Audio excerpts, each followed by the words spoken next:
Matthew 6:23. Kung malabo ang inyong paningin, mapupuno ng kadiliman ang inyong buong katawan. At kung ang ilaw ninyo ay madilim, ikaw nga ay tunay na nasa kadiliman. Ang kadiliman ay isang malaking kulungan na walang pader. Darkness is prison without walls. And in life, there are many prisons without walls. Mga imaginary prisons. Mga taong nakakulong, wala namang kulungan. And these are what we call mental prisons. Mga kulungan na nasa isip lamang. What are these? Mental constructs. Mga sari-saring korte ng pag-iisip. Thoughts, beliefs, and outlook that limit people. Marami mga tao hindi magawa ang dapat gawin kasi nakakulong ang isip nila. Napapaliit, napapakitid ang isip at pananaw ng ganitong uri ng mga utak. Napapakonti ang kakayanan, napapaliit ang mundo ng mga nakakulong sa mental prisons. Mental prisons, mga pananaw na nagkukulong ng isip na hindi bagay sa mga anak ng Diyos. Salamat po, Ama, dahil kayo ay Diyos ng kalayaan, Diyos na nagbibigay ng walang hanggang posibilidad sa inyong mga anak. Papaglinawin niyo po ang aming isip, makilala namin ang mga kulungan na nasa isip lamang, at kami mapalaya ng kaliwanagan ninyo. Kayo po ang mangaral, pakalinisin niyo po kami at patawarin sa aming mga pagkukulang, at ngayon ay basbasan ng inyong karunungan. Kayo lang po ang mangusap. Gamitin niyo ang inyong lingkod, ngunit kayo ang mangaral. Turuan niyo po kaming lahat sa inyong ikaluluwalhati, sa ikatataas ng iyong pangalan, at sa ikatutupad ng layunin niyo sa aming buhay. We thank you, we praise you, Father, in the name of your Son, our Lord Jesus.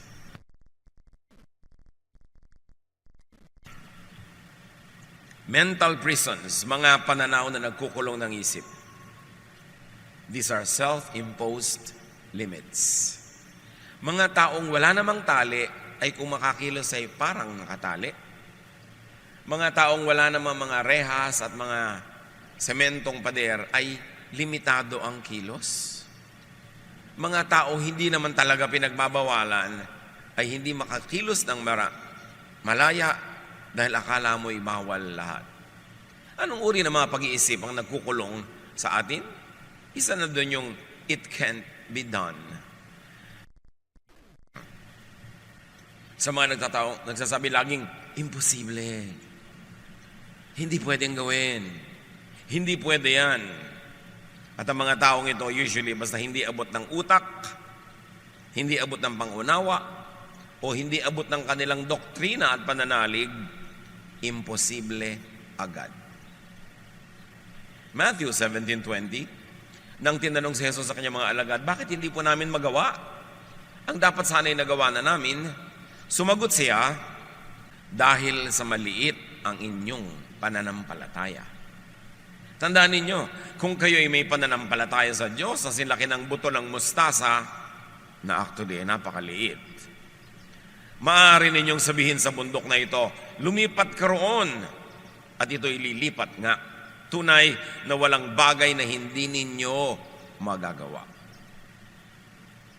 Halimbawa na symbolic language ito, na hindi naman talaga literal na yung bundok ay pwedeng utusan ng isang nananalig, napakalaki pa rin ang pwedeng magawa sa pananalig.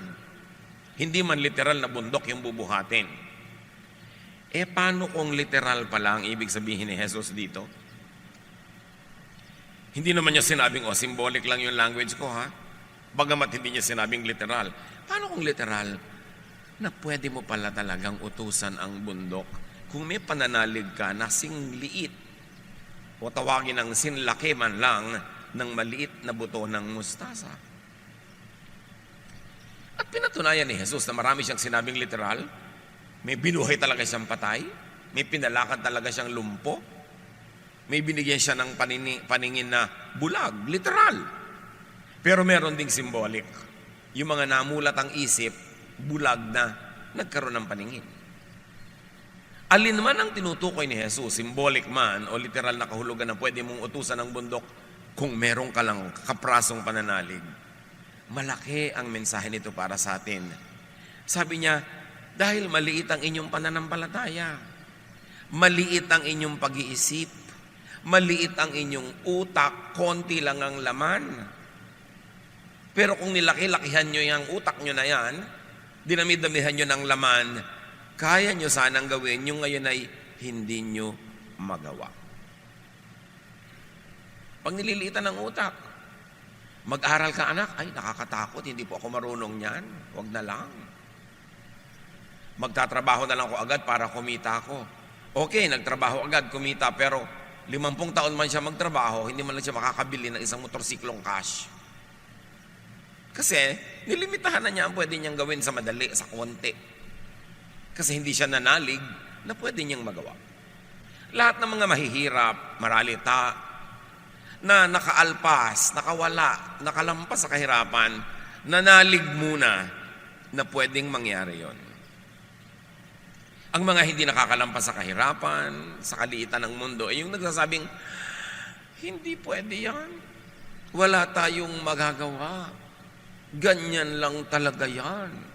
Pagka gano'n ang pananaw mo, ikaw yung walang pananalig, sabi ni Jesus, huwag kang umasa na may mangyayari sa buhay mo. Ang liit-liit ng pananalig mo Kasi ine-expect mo, lalaki yung mundo mo. Sabi niya, ang liit ng inyong pananalig. You have very little faith. Now, faith moves the hand of God. So kung malaki yung faith mo, wala ka mang kayang gawin sa iyong sarili, pwede magkaroon ng miracle. Because faith moves the hand of God. So you see, kung sa loob ng isip mo ay meron kang pananalig, may kapangyarihan ka, kasi pwede mo ngayong palakarin ang kamay ng Diyos para gawin ang hinihingi mo dahil naniniwala ka. Sabi niya, ask and you will receive. Ngayon, ipagpalagay na yung faith is not asking for a miracle. What else can faith do? Faith moves the believer into action. Pag nananalig ako na matatapos ang aking pag-aaral, kahit ang hirap-hirap namin, mag-e-enroll ako ngayong SEM, kahit wala ako nakikita magiging baon ko, wala ako nakikita magiging pambili ko ng mga project materials, meron akong faith, it will move me into action. And action, practical, moves into growth.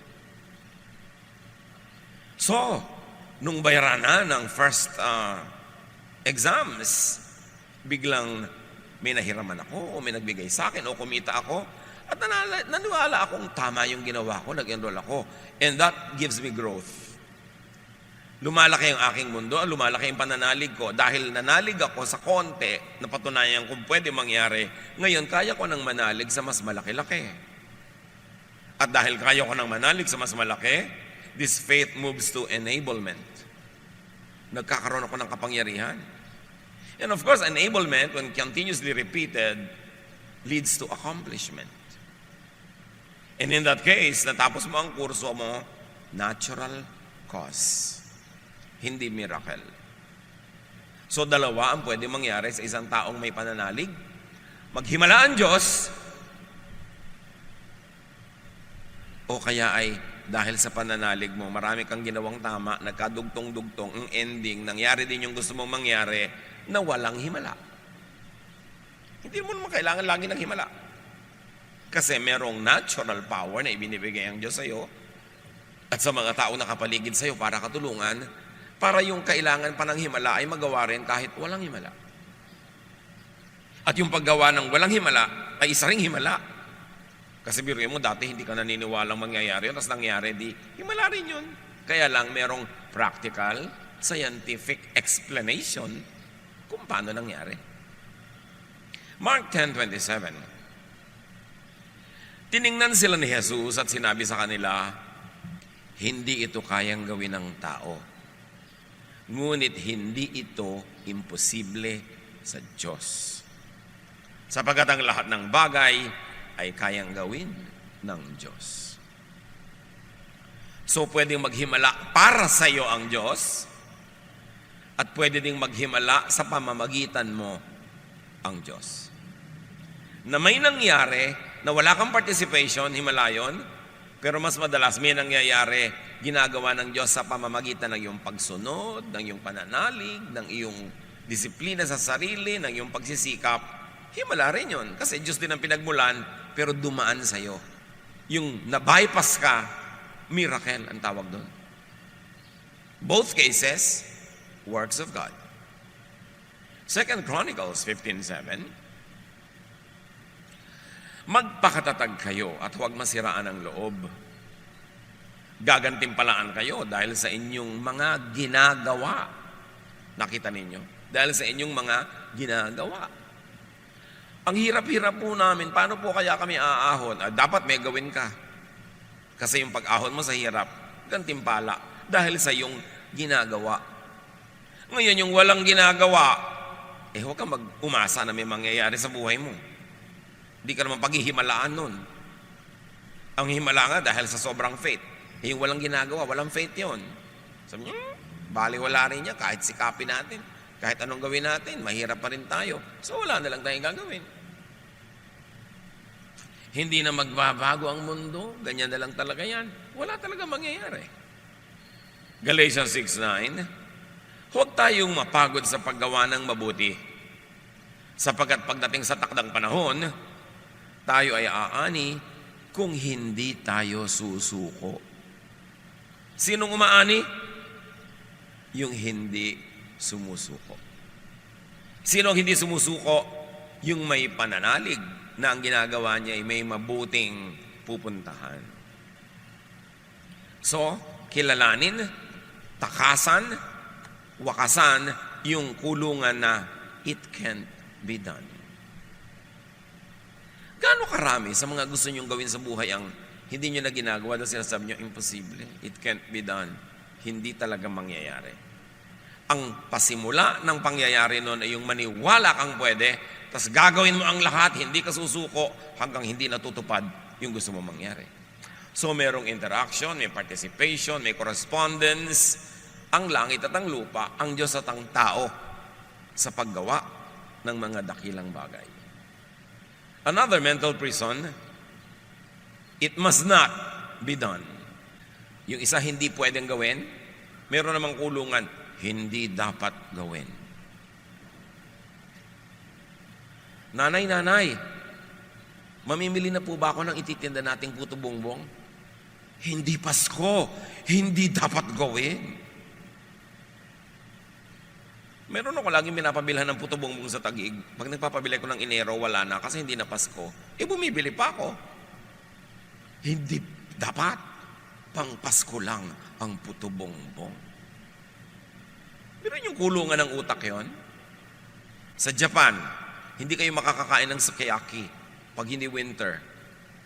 Kasi nakakulong ang utak nila, sukiyaki is winter food. Dito sa Pilipinas, kahit tagaraw, makakakain ka. Kasi hindi tayo nadamay sa kulungan ng utak ng mga Hapon tungkol sa sukiyaki. Ano mga kulungan ng utak nyo na hindi dapat gawin? Kumain po tayo ng sotanghon. Walang lamay. Hindi pwede. Panglamay yan. Kulungan. Sino naglagay ng kulungan na yon? Lola mo siguro, kung sino man, tapos minana mo. Yung mga kulungan na it cannot be done is out of fear. Out of ignorance. Merong isang restaurant ng tindahan ng pagkain ng manok dyan sa corner EDSA and Crossing sa Mandaluyong. Air condition, ang ganda-ganda. Mura lang yung pagkain. Walang pumapasok. Nanay, kain po tayo doon. Hindi pwede, mahal yan. Bakit yung po na lamang mahal? Kita mo, aircon. Mahal yan. Magaganda yung mga plato. Nakahalata yung tindahan na walang pumapasok. Tinanggal niya yung aircon. Pasok lahat ng alikabok, usok, ang daming kumain. Same price. Yung mga it must not be done, bawal. Yung mga tao, pag may nakita magandang lobby, magandang lugar, magandang tindahan, pasok tayo, baka bawal, nakatsinelas lang tayo. Di ba?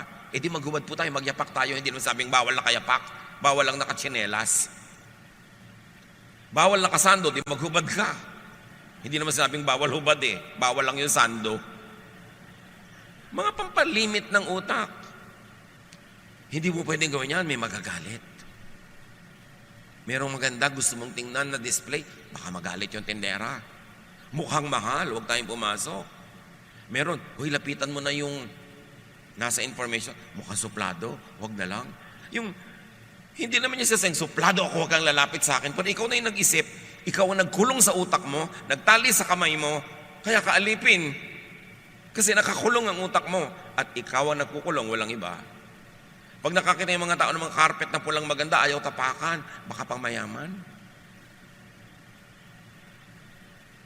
At lalo na ito, bawal sumaya, magagalit ang Diyos.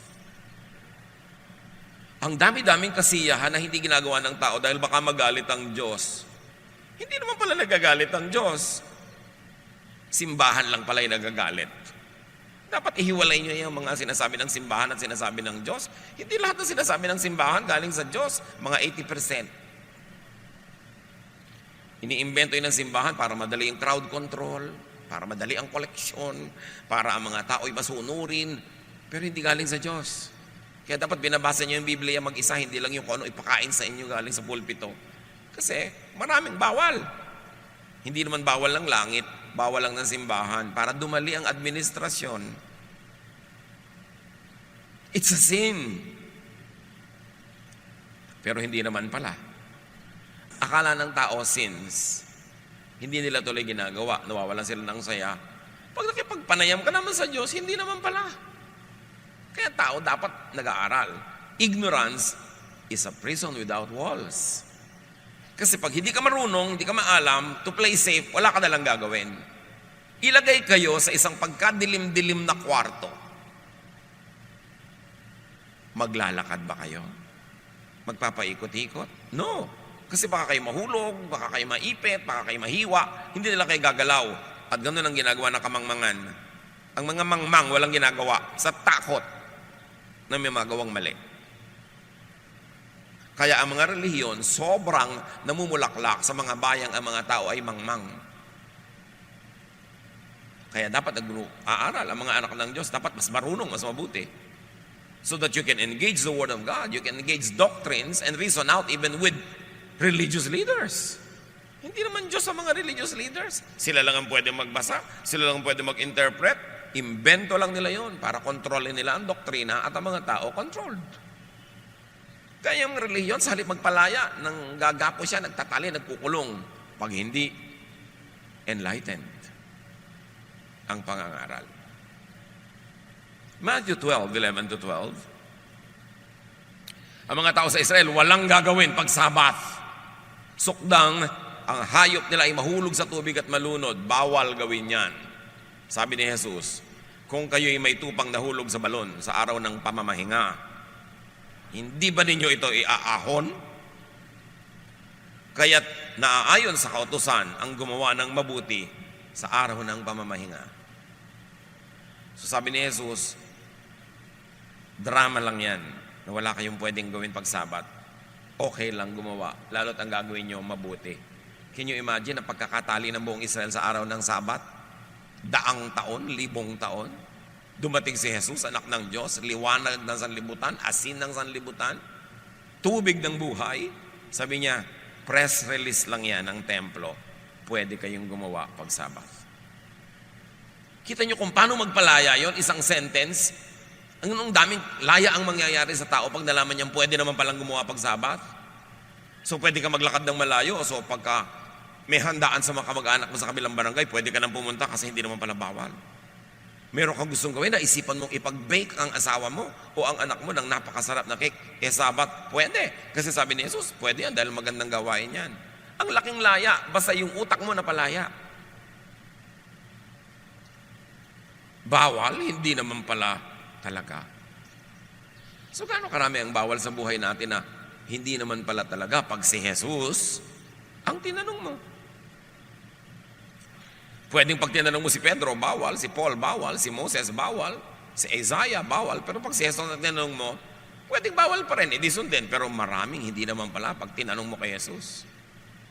Kaya mahalaga yung Jesus filter. Lahat ng mga nagtutunggali ang mga ideya dyan sa mga doktrina at mga katuruan, salain mo kay Jesus. Yung pasado kay Jesus, dapat pasado sa atin. At konting-konti na lang ang hindi pasado, yung mga unloving. Kaya Jesus is the measure of all things. Jesus holds everything together. At ang sabi ni Jesus, I came so that you might have life and have it to the full. Ibig sabihin, palalayain ko kayo sa mga mental prisons para ang buhay nyo magkakulay. Black and white lang yung buhay nyo. Dapat yan, colored. Tapos, stereo sound lang yung sound ng buhay nyo. Dapat yan. High-tech. Dahil yan ang gusto ng Diyos, a full life for people. 1 John 4:18, walang kasamang takot ang pag-ibig at pinapawi ng ganap na pag-ibig ang anumang takot. Hindi pagganap ang pag-ibig ng sino mang natatakot, sapagkat ang takot ay kaugnay ng parusa. Ang linaw. Pag naiintindihan nyo ang pag-ibig ng Diyos, nawawala ang inyong mga takot. Mga takot sa mga bawal, takot sa mga hindi pwede, takot sa mga parusa, takot sa mga guilt. Kasi sabi, kung nauunawaan nyo ang pag-ibig ng Diyos, dapat payapa kayo. Natatanggap nyo, alam nyo, at naipapamuhay nyong mahal kayo ng Diyos, ano man ang mangyari. Ngayon, kaya kayo matatakotin kasi ang laman ng utak nyo lagi, parusa. Kaya ang marami nagiging relihiyoso, lalong nagiging matatakotin kasi lagi ang ipinipreach from the pulpit, parusa. Isang Diyos na galit. Isang Diyos na ayaw ka mag-enjoy. Isang Diyos na killjoy. Isang Diyos na imposible ang mga hinihingi sa tao. Kaya lagi kang kulang, lagi kang guilty. Sabi, pag lagi kang guilty, takot ka sa parusa. Pag takot ka sa parusa, hindi mo pa naiintindihan si Jesus. Hindi mo pa naiintindihan ang pag-ibig ng Diyos sa pamamagitan ni Jesus. Now, that kind of freedom is not licentiousness to do anything evil. Because your right to do what you want stops when it begins to infringe on the well-being of other people. Yun ang law of love. Hindi ka malayang gawin ang lahat. Hindi ka malayang gawin ang mga ikasasama ng iyong kapwa. Pero hindi nila ikasasama, malaya ka dyan. Yan ang law of love ni Jesus. Sabi niya, I give you one commandment. Love one another. So, pwede po bang mang-agaw ka ng asawa ng may asawa kasi kalayaan yun? Hindi, dahil may agawang kang tunay na may-ari. Ngayon, yung isang tao, walang asawa, iyong-iyo na. Kung gusto ka niya. Kasi hindi rin naman pwedeng dahil wala siyang asawa, kalad ka rin mo na, ayaw pala sa'yo. Yung kalayaan mo, tumitigil kung ito ay lalampas na at papasok na sa bakuran ng ibang tao at makakasama na sa kanila. So, fear comes from ignorance. And love means fearlessness. It doesn't mean recklessness. It means confidence, trust, and peace. The people of God are free to do anything that God does not prohibit by moral law. At ano yung moral law? The law of love. Basta hindi unloving to others, you are free. Kailan natin maintindihan yon? You don't kill, you don't steal from other people. You don't take away from them what you want to enjoy. You are free.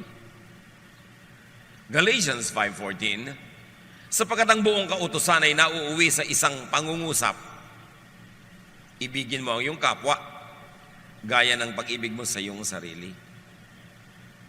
So yung ayaw mong gawin sa ng iba, huwag mong gagawin sa iba, yun ang buong kautusan. Pwede po ba akong kumain ng sandwich na maraming mayonnaise? Bakit? Nilakawin ba yung mayonnaise? Hindi. O di, free ka. Morally speaking. Ngayon, clinically speaking, tingnan mo kung nakakabuti sa yung mayonnaise, that's another story. You are free so long as what you want to do is not prohibited by legal law. Legal law meaning the law of the land, the law of the company, the law of the family, the law of the community that is meant to keep order, justice, predictability, system. Dapat hindi mo binibreak yun. Kasi a community, a family, a corporation, a church is a social agreement. I'm a part of this nation because I agree to do my part as a citizen. I'm a part of this family, of this community, of this church because I agree to do the parts of responsible members so that there will be harmonious relationship and there will be a way to address grievance and there will be a way to solve problems in a decent, least damaging way. Kaya may pananagutan tayo sa ganung mga bagay. The people of God are free to do anything that is not prohibited by God's natural law. And I want you, church, to understand this very well. Natural law could be the purest law of God that is known to man. Yung mga moral law, mga religious laws, kung kani-kanino ng committee dumaan yan, kung kani-kaninong doktrina dumaan yan, kung sino-sino na ang mga nagsabi na ito ang tama, ito ang mali. Pero yung law of nature, walang taong nakapakialam dyan. God ang nag-design ng law of nature, like the law of gravity, the law of physics, the law that water will always recycle, the law of sunrise and sunset, the law of temperatures and seasons. Diyos ang may gawa niyan. More than religious law, which you don't know kung galing nga sa Diyos o pinakialaman lang ng mga religious leaders, yung natural law, walang nakapakialam dyan. Romans 1:20, mula pa ng likhain ng Diyos ang sanlibutan, ang kanyang likas na hindi nakikita, ang kanyang kapangyarihang walang hanggan, at ang kanyang pagka-Diyos ay maliwanag na inihahayag ng kanyang mga ginawa. So mula doon nung nilikha ang daigdig, nagpapakilala ang Diyos sa pamamagitan ng mga nilikha niya. Yun ang purest law. Now, many prisons, limitations, and conflicts are caused by man-made religious law being imposed on God-ordained natural law. Halimbawa, law ng God, ng nature, nakakainin ng leon ay usa. Kakainin ng usa ay damo. Kung nagkaroon ng religious membership yung leon at sa sekta niya, bawal kumain ng karne, anong gagawin ng leon? Pinagbabawalan na siya ngayong maging leon. Lahat ng kakainin niya ngayong bawal, puro siya guilt. Tapos itinitinda ng religion niya yung salvation, dahil guilty siya, bibilin na niya. Pero hindi mo pala siya dapat guilty kasi leon nga siya. Ngayon yung usap, pinagbawalan ng religion niya na kumain ng damo. Di lagi siyang guilty. Kasi kahit ano mangyari, pag walang nakatingin, kakagatin niya yung damo, kakainin niya. Kasi yun ang gusto niyang kainin. Yun ang likas. Ganon siya ginawa. Now, the demonization by religion of natural human feelings of the physical world makes so many people feel guilty. Pagka ang religion ay nagtuturo sa inyo ng mga bagay na kontra sa natural law, ang result lang, you will always fail because you will be how nature and God created you. Therefore, you will forever feel guilty for who you are, for what you feel. Samantalang, yun ang likas na gawa sa ng Diyos. Kakontra ng itinuturo ng relihiyon.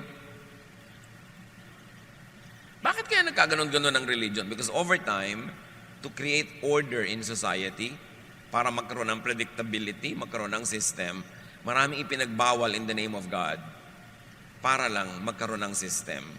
Pero yung mga system na yun at mga bawal dapat nagbabago over time kasi nagbabago ang dynamics ng isang society, nagbabago ang paraan ng pamumuhay, ang pakipagtalastasan ng mga tribe to tribe, nation to nation, nag-a-adjust dapat yon. Kasi mga bawal ng tribal level ng iyong sibilisasyon, naiiba na dapat kung cosmopolitan level na iyong civilization. At kahit sa Bible, ang daming ganun. Nung araw, yung mga patriarchs allowed na maraming asawa. Nung New Testament, isa na lang. Nagbabago, nag-a-adjust sa mga katotohanan ng buhay. But religion thrives on conservatism. Kaya yung mga bawal 2,000 years ago, ipagbabawal pa rin sa iyo ngayon, ibang-iba na yung reality, you always end up guilty. And you create mental prisons that limit your mobility, that limit your growth, and limit your development as a full person of God. Kaya, ang nangyayari, nagbabalat kayo ang mga relihiyoso. Kunwari, nasusunod nila yung pinagbabawal na hindi naman talaga pwedeng sundin. Pag tinuos mong, tao ako, hindi ko pwede sundin yan eh. Parang inutusan mo na ako, huwag maging tao. Gawin mo na ako anghel ngayon para masunod ka na. Tao pa nga ako. Paano ko susundin lahat? Yung pala naman, yung pagbabawal at yung paraan ng pagbabawal ay Hindi naman galing sa Diyos. Kasi kami, natural law. You look at yourself and you see how God created you. That is your natural law. And when religion tells you to go against your natural self, you will only feel guilty and miserable. Galit si Jesus sa ganyan. Mga pagkukunwari. Matthew 15:7-9, kausap ni Jesus sa mga religious leaders. Sabi niya, you hypocrites. Isaiah was right when he prophesied about you. These people honor me with their lips, but their hearts are far from me. They worship me in vain. Their teachings are merely human rules. Nakita niyo, sabi ni Jesus, tama si Isaiah. Sa Tagalog, sabi niya, mga mapagkunwari. Tama nga ang sinabi ng propeta Isaiah tungkol sa inyo.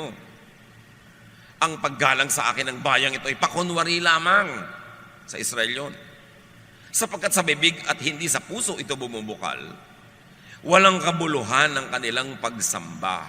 Sapagkat itinuturo nilang galing sa Diyos ang kanilang mga utos. Jesus saying this. Sabi niya, kayo mga relihiyoso, mga ipokrito kayo, mapagkunwari, mapangimbot, mga peke. Turo kayo ng turo na hindi naman galing sa Diyos. Iniimbento niyo ang mga doktrina, nagpapahirap kayo sa mga tao, nagdurusa sila. Kaya sabi ni Jesus, woe to you, Pharisees.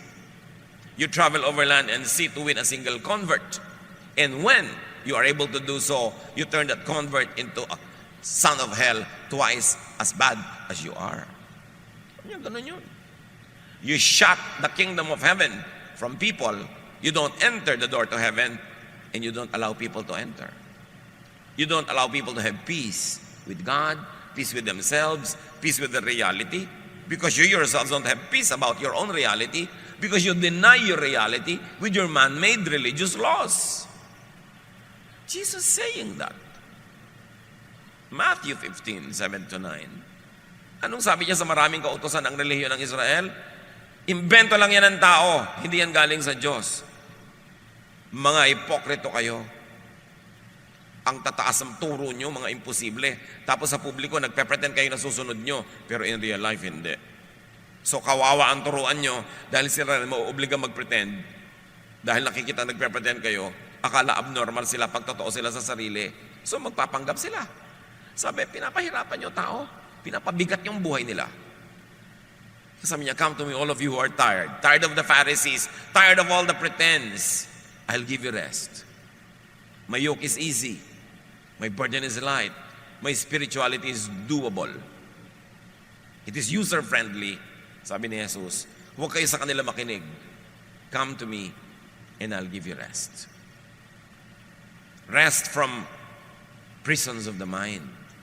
Mga tanikalang inimbento ng ating mga tradisyon, mga dati ng paniniwalang hindi natin sinusuri, nilululo na lang ng buong buo kahit hindi masarap. At kahit kung minsan nakakalason. Followers of Jesus are free to be human and to be humane. Hindi katulad ng itinuturo ng mga Pharisees. Pagka may lumabag sa utos ng Diyos, batuhin nyo hanggang mamatay. Pag hindi mo ginawa yon, hindi ka masunurin sa Diyos. You are not free to be kind and to be humane because you are obligated to be cruel in the name of God. That's why Jesus came to correct all that. Another mental prison, nakakahiya. Singilin mo na yung may utang sa iyo, mami, kasi kailangan ko ng pang-enroll. Nakakahiya namang singilin. Dapat ang nagsasabi ng nakakahiya yung hindi nagbabayad. Nakakahiya, hindi tayo nagbabayad. Pero wala pa ako narinig yatang ganon. Ang nahihiya yung maniningil.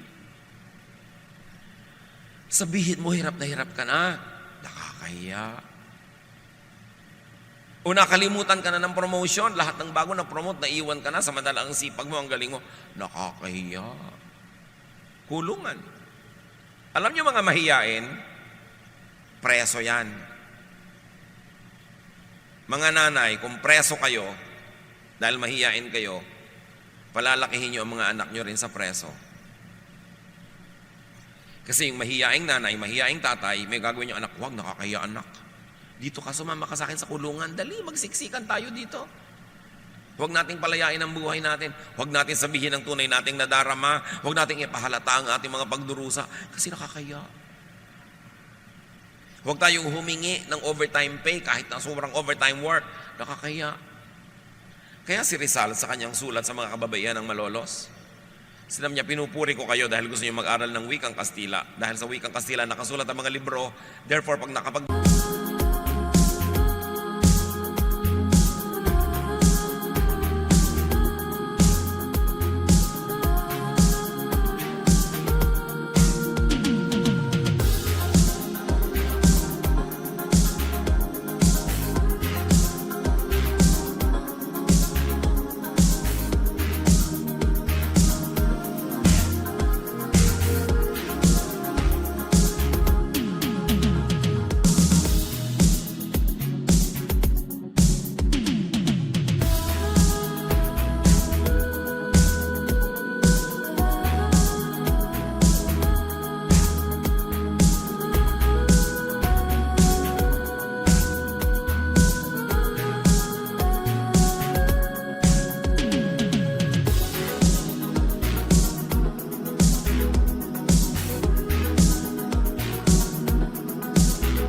sa kayo niyan, lalaya ang inyong utak. Kawawa ang isang bayan, ang mga ina ay walang ginagawa kundi, sabi niya ganon, magluluhod, magdadasal, humingi ng mga himala na hindi naman nangyayari. Magsuot ng mga libaging kalmen at mga kwintas-kwintas. Sabi niya ganon, kawawa ang mga anak ng mga ina na ang utak ay alipin, sapagkat ang inang alipin ay magpapalaki lang ng mga alipin ding anak. Kaya mga ina, tungkulin yung palawakin ng isip at tatay. Kasi pag maliit ang utak ng magulang, di lilitin ang utak ng anak. Liban na lang kumawala sila at gumawa ng paraan na matuto sa iba. Kaya ang mga alipin, nagpapalaki ng aliping anak. Ang mga dusta, nagpapalaki ng dustang anak. Because you produce your own kind. Kaya pag kami mga gusto na mag-asawa, hindi mo lang itatanong, may trabaho ka na ba?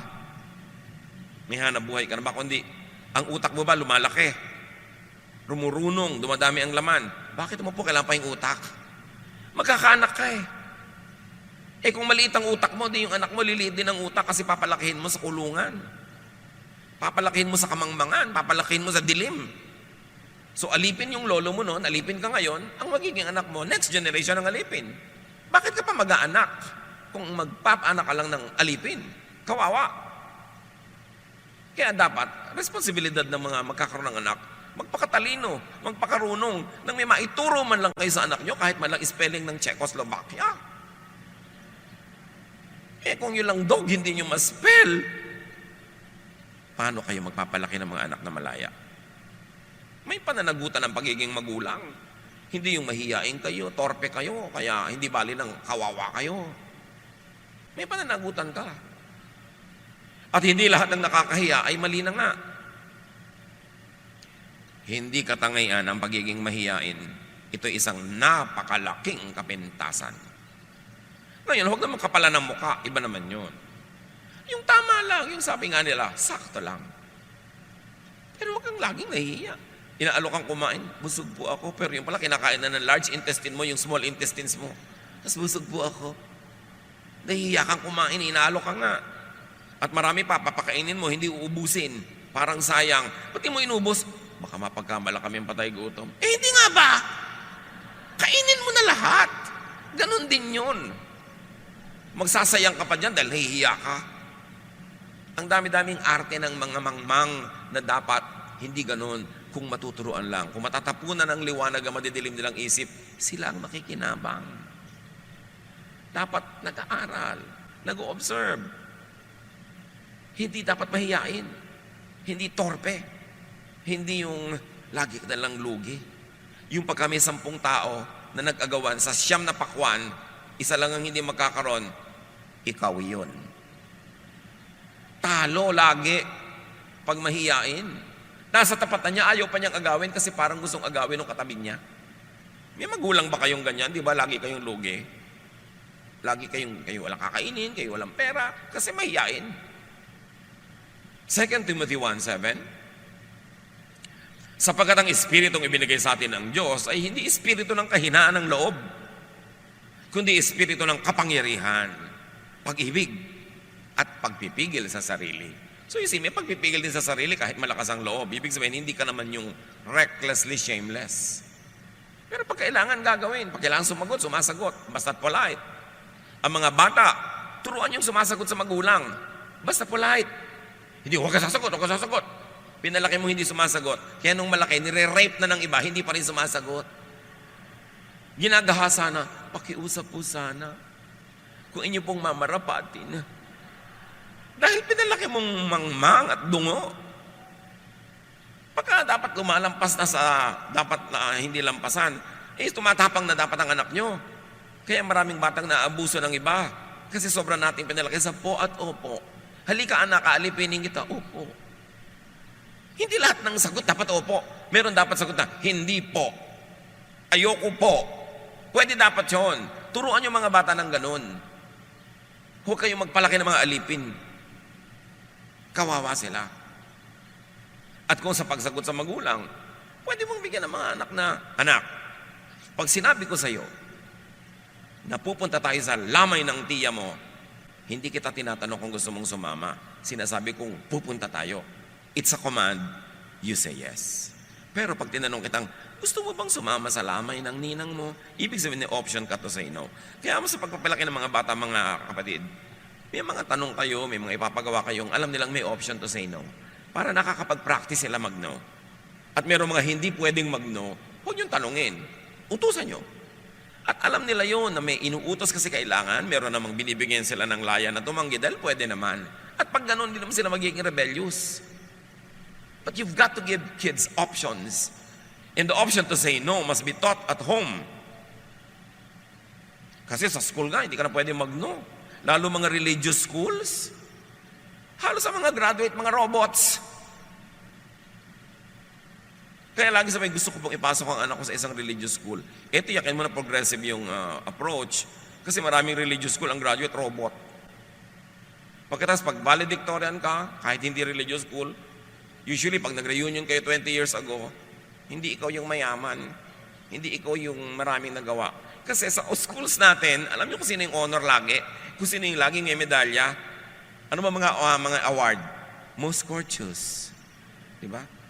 Most polite. Yung most punctual. Most obedient. Most cooperative. In other words, yung pinakamadaling kontrolin at pasunurin, yun ang may award. Sa tunay na buhay, hindi yun ang makaka-accomplish sa maraming bagay.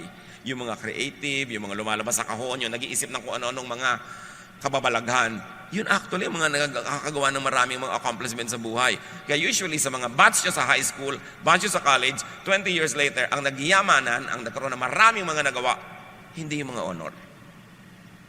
May mga honor din, may mga nagawa. Nakakatanggap sila ng employee award, 20 years loyalty to the company. Walang absent, walang late.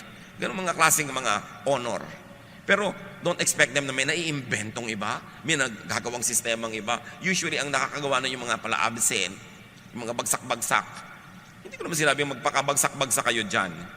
Pero ang sinasabi ko, ang nire-recognize lagi ng relihiyon, ng eskwelahan, ng society, yung madaling kontrolin, yung robot. So, hindi lahat ng award na ibinibigay ng lipunan, yun na nga ang tamang dapat ibigay. Dapat may award for creativity, for standing out of line, for getting out of the box. Kasi yun ang makaka-accomplish ng maraming bagay. Meanwhile, dapat mga 3% lang lipunan yun. Yung 97 dapat talaga cooperative, punctual, kasi para umandar ang lipunan. May system. Pero huwag yung pagpakamatayan na yung mga anak nyo, lagi maging honor. Kasi honor for what? Siyempre, accomplishment naman yung napaka-punctual niya ng 3 taon. Pero sa tunay na buhay, di ba ang dapat punctual yung mga empleyadong karaniwan, hindi yung mga tunay na may mga decision makers. So dapat isipin natin to get out of these cycles of imprisonment. Another mental prison, mahirap gawin yan. Sabi mo sa karpintero, ay gusto ko ng posting parang namumulumulupot yung kahoy. Sir, mahirap naman pong gawin yan. Anong gusto mo? Madali. Umuwi ka sa inyo, matulog ka, madali yun. Yung mga taong hindi umaasenso, yung mga taong ay mahirapan, may ipinapagawa ka. Ay, mahirap po yan, sir. Ang gusto lagi madali. O kaya sabihin nila, we cannot do it. It has never been done before. Dapat ang ginagawa mo, what has not been done before para dumami ang pwede nating gawin. 2 Kings 5:10-13. Isang makapangyarihang general, may sakit, may ketong, pinayuhan ng propeta. Ipinasabi sa kanya ni Eliseo, pumunta ka sa ilog ng Jordan, lumubog ka ng 7 beses, at magbabalik sa dati ang iyong katawan. Gagaling ang iyong ketong. Nang narinig ito, galit na umalis si Naaman. Sinabi niya, akala ko pa naman sasalubugin niya ako? Propeta na yan. Tatayo sa harap ko, tatawagin ang Diyos niyang si Yahweh, ikukumpas ang kanyang mga kamay at sa tapat ng aking ketong, at ako'y pagagalingin. So yun ang ine-expect niya. Mamamburambo, budu-budu yung propeta para siya gumaling. Eh, sabi sa kanya, pumunta ka sa ilog ng Jordan, ilublob mo sarili mo 7 beses. At bakit hindi na lang sa mga ilog ng Damasco, sa kanyang sariling bayan, tulad ng Abana at ng Farfar, na mas malinis kaysa alinmang ilog sa Israel? Hindi ba pwedeng doon na lang ako maligo para gumaling? Ayaw niya sundin. Because it has never been done before. Ang yaman-yaman niya, makapangyarihan siya, lulub-lub-lub siya sa Jordan. Actually, in Jordan, sapa lang na puro putik. For all the drama that the Bible gives of the Jordan, isang sapang puro putik lang ito. Kaya sabi niya, bakit sa bayan ko ba walang magagandang ilog? Ba't di na lang doon? Verse 13. Ngunit lumapit sa kanyang mga lingkod at sinabi, Ginoo, kung mas mahirap pa riyan ang ipagagawa sa inyo ng propeta para kayo gumaling, hindi ba't gagawin nyo yun? Gaano pa yung paghuhugas lang ninyo para luminis? Sa makatuwid, ginawa niya, gumaling ang kanyang ketong. Marami tayong hindi ginagawa dahil lang hindi natin nagawa before, bago sa ating pandinig, o kaya we think it is beneath our station in life. Sabi niya, ba't di mo nalang sundin para ka gumaling? Hindi umiwas sa mahirap gawin, at huwag umiwas sa mahirap na gawin, lalo na kung mas mahirap naman kung hindi mo gagawin. Tulad nga na sinasabi natin, puto bongbong kumpas ko, bakit? Ang lechon, pang fiesta lang?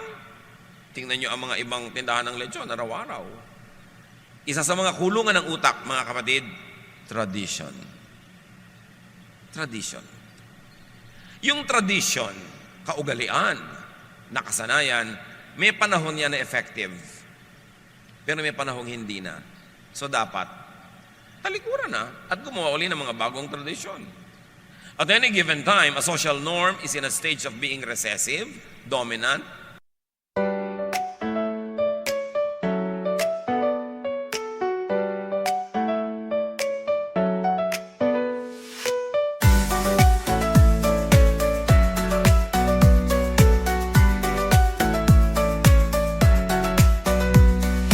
Raindrops falling down my face like tiny tears in a happy chase. Hopping through the puddle sea, colors dancing wild and free. Skies are gray but I don't mind. Cool raindrops on my skin I find. Kicking off my Saturday, watch the clouds just drift away. Rainbow in the rain, what a sight. Colors shining oh so bright. Dancing in the streets, so bright. Everything will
or emerging or emergent. Laging merong namamayani, nangingibabaw, at laging may pinalitan yun na papalubog, at merong laging papasikat, emergent.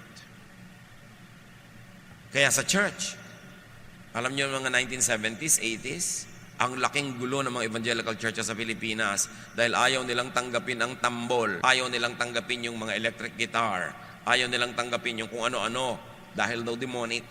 May mga churches na nag-split, nagkagulo-gulo dahil lang sa praise and worship. Why? Sabi nila, gusto namin classical music sa church. Ayaw namin ng pop. Lola, yung classical music po sa church ngayon, pop 100 years ago. Alam niyo yung pagiging pop, pagiging classical, it only depends on time. So yung classical ngayon, pop din yun noon. Maraming classical music sa churches ngayon. 100 years ago, nagkagulo-gulo din sila, ayaw din nilang tanggapin. Pero dahil may tumanggap, may naibigay sa atin ngayon na classical. Noong 1990s, malaking gulo sa Pilipinas nung gumamit ang day by day ng mga agong kulintangan. Sabi ng iba, tinatawag daw natin ng mga demonyo pag tumutugtog tayo. Marami akong inimbitahan, hali kayo, tingnan nyo kung may makikita kayong demonyo. Nagdating kanyong iba, wala naman. O sige, lumabas na kayo kasi mula nung dumating kayo, nagkaroon. So, ano yon? Dahil lang hindi nakasanayan. Dapat kahit hindi mo nakasanayan, bigyan mo ng chance. Kasi lahat ng luma ngayon, bago yun dati. Nagkaroon lang ng chance na lumuma. Mga kulungan ng isip formula, mga recipe. Well, yung recipe para may puntahan naman ang iniisip mo kung hindi mo alam gawin. Pero kung marunong ka na, pwede mo na i-break yan. Umimbento ka na ng iba. Talaga ba? Ang pwede lang na gamitin na suka sa yung adobo, yung ganitong suka, hindi pwedeng iba. Formula. People always ask, why? The people of God who will be free, we should always say, why not?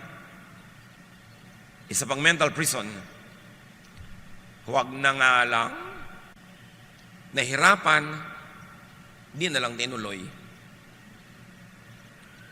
Pag nahirapan, nasiraan ng loob, atras. Pag nabigo sa una, suko. Pag nasaktan sa simula, dala mode. Pag hindi nakuha ang gusto, sour grapes. Itinanong ko sa mga followers ko sa Facebook kung sino nakakaalam kung bakit sour grapes, ang konti. So kinailangan ko ipaliwanag. According to kwento, merong isang bear na may nagustuhan siyang grape, kaya lang mataas yung baging. Sabi niya, mukha ang tamis, mukha ang sarap. At inaabot-abot niya, palibas at bear siya, ang bigat-bigat niya, hindi niya malundag, hindi niya maabot. So sabi niya, sour grapes naman yan eh. So umalis na lang siya. Pag hindi mo magamit, wala namang kwenta yun. Kaya yung maraming gustong yumaman na hindi yumaman, walang kwentang yumaman. Bakit nasubukan mo na ba? Hindi pa. Hindi, sour grapes yan. Walang kwentang sumikat, gugulo lang ang buhay. Bakit yung bang lubog, hindi magulo buhay? Sour grapes, hindi mo makuha, mamaliitin mo na lang. Kaya yung mga magulang ng mga hindi honor, lagi minamaliit yung mga honor. Honor naman yung anak niya, pero hindi naman kagandahan. Hindi niya mga sinasabi ng mga nanay na may hugot, no? Yung lang, sour grape mo, binabaliwala mo yung accomplishment kasi hindi mo kaya. Pero dapat, no, don't give up. 2 Corinthians 4:16, kaya't hindi kami nasisiraan ng loob. Dapat buo loob mo para may mangyari. Makawala ka doon sa kulungan ng sirang loob. Proverbs 24:16, for though the righteous fall 7 times, they rise again. Nadapa ka, bangon, nadapa ka ulit, bangon, nadapa ka, bangon ng bangon. Kesa naman, 5 taon ka nakadapa sa takot mong madapa ulit. Bangon ng bangon. Nung araw, nung uso pa yung sweepstakes ticket, at marami sa inyong umabot dito, bumibili ng tagumpay sweepstakes. Lalo't sa Quiapo. Sa likod niyan may nakatatak. Ang nagwawagi ay di umaayaw. At ang umaayaw ay di nagwawagi. Remember? So ganun daw, ang umaayaw, hindi nagwawagi. Huwag ayaw ng ayaw. Keep pursuing your dreams. Kung mawala sa mga taling wala naman doon, imbento mo lang, inilagay lang doon ang guni-guni mo, Kung mawala sa mga kulungang wala namang pader, ikaw lang ang nagkukulong sa iyong sarili. Luke 4:18. Ang Espiritu ng Panginoon ay sumasa akin, sapagkat hinirang niya ako upang ipangaral sa mga mahihirap ang magandang balita. Isinugo niya ako upang ipahayag sa mga bihag na sila'y lalaya. Maraming bihag at maraming kalayaan ang pinag-uusapan dito. Mainly spiritual. And then, mental. Tulad ng pinag-uusapan nating mental prisons. Isinugo si Jesus para palayain ang mga tao sa mga kulungang ito na bumabawas sa ating katuturan, sa ating halaga, sa ating saya, sa ating ginhawa. Mga drawing, religious, social, and mental prisons. Yung mga, bakit nakadress ka tapos rubber shoes? Hindi pwede yan. O di ba ngayon? O pwede na, ang daming ganon. Pero for the longest time, dapat pag nakadress ka, pumps or heels. Hindi pwede ganyang suot. Bakit? Ba't hindi pwede? Sinong may sabi? Bakit hindi pwede?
Diyos ba may sabi nun?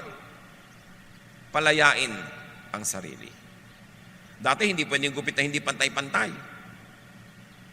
Sabi, mapagkamalan tayong may sira. Bakit ang buhok natin? Ngayon, uy, pantay na pantay ang gupit mo ha, baka mapagkamalan ka may sira. Dapat bakit, tabi-tabingi. Yung laylayan ng damit mo, dapat tabi-tabingi, parang bulagan tumahi.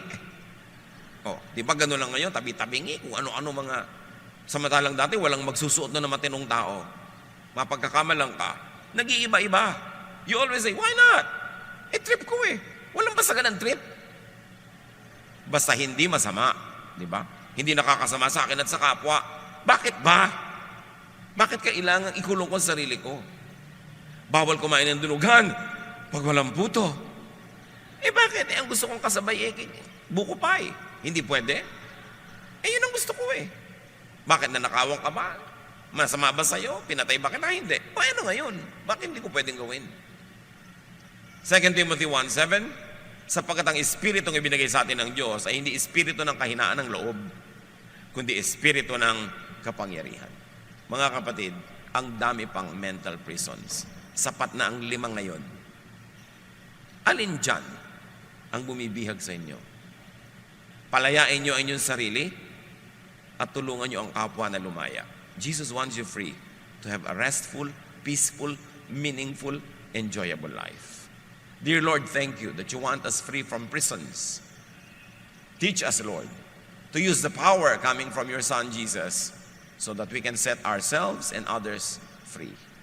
Pagbulay-bulayin niyo sumandali ang mga bagay na ito, palayain ang sarili at ang kapwa.